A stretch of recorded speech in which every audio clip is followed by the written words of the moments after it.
In this video, I will show you how to upload documents such as worksheets to the Koala Go whiteboard.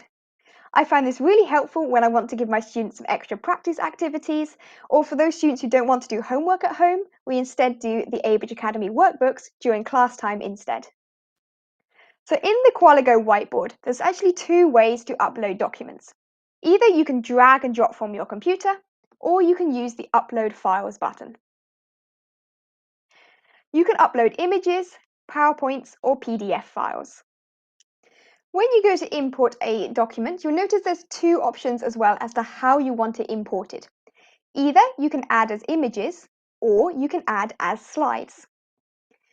If you click Add as Images, all pages of the document will appear as images on the same whiteboard screen. This can be great if you've got like a 1 or 2 page document, but I do find it a bit overwhelming with a multi-page workbook like this. But it can be helpful if you just want to show 2 pages perhaps side by side. If you select Add as Slides, every page of the document will become a separate slide within your Koala Go whiteboard. So if we click to View Slides, you will see that each page of the document has become a separate slide within the Koala Go whiteboard system. This is what I personally would recommend if you're uploading a multi-page document like the Abridge Academy workbooks. Once you have the workbook open, you can then use the normal Koala Go annotation tools to complete the activities with your students.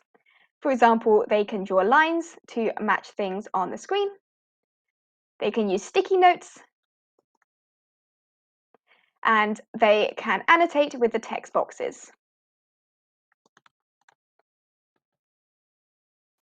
So there we go, nice and easy to use the Abridge Academy workbooks or any other uploadable resources you may have in the Koala Go whiteboard.